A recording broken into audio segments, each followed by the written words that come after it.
There's always that one moment, that one night, that splits your life into a before and a very, very different after. This is that night. And of course, it starts out all normal. It has to, right? You get this false sense of security, this feeling that it's just another ordinary evening.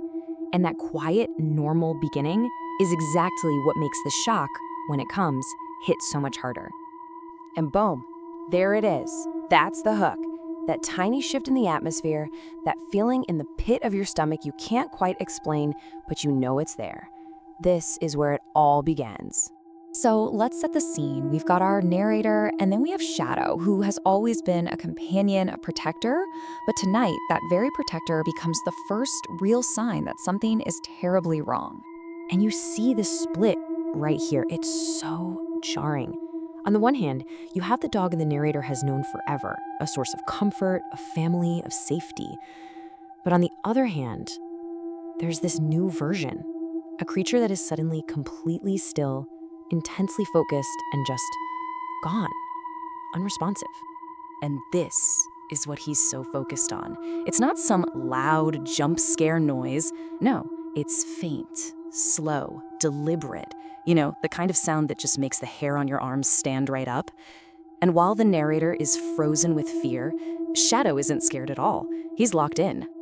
And just like that, he's gone.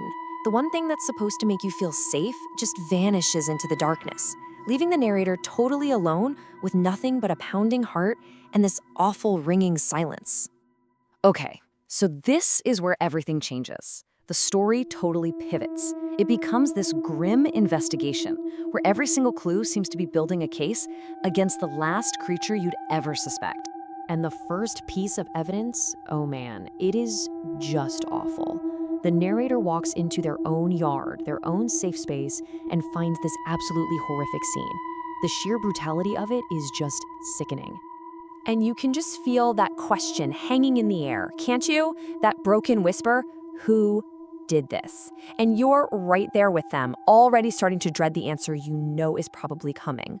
And then, bam, no warning, no time to even process it, Shadow reappears, and the answer to that horrible question is, well, it's right there. You can't ignore it. It's literally dripping from his mouth. And you might think, okay, maybe it was a one-off thing, but no. In the days that follow, Shadow becomes a totally different animal. He's withdrawn, secretive, always watching, and he starts disappearing every single night, just as whispers start going around the neighborhood about other pets going missing. The case against him is just overwhelming. So, at this point, the narrator just can't take it anymore. They have to know the truth, right? Even if it's the worst possible truth imaginable.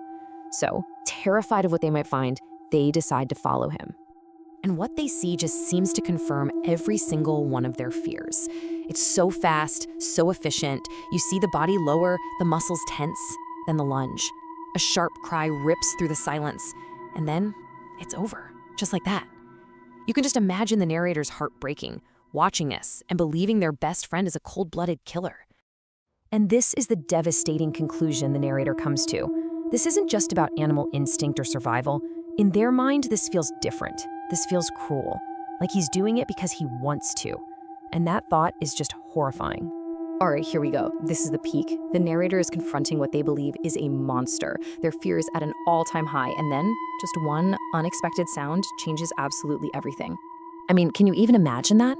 The one being that has always been your protector is now the thing you're most terrified of?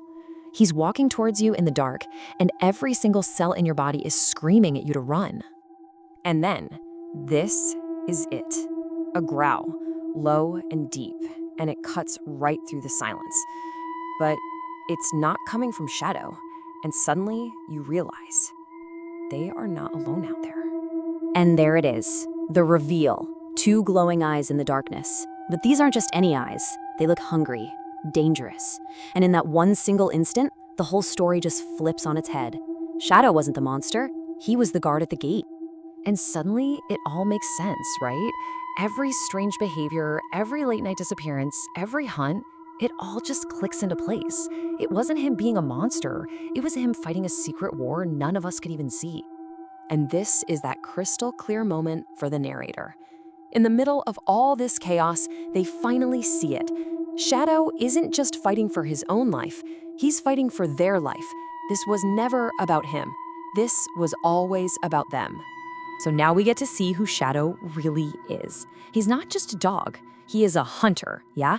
He's a protector, a survivor. And yes, he is a killer, but only when he absolutely had to be to protect the one he loved.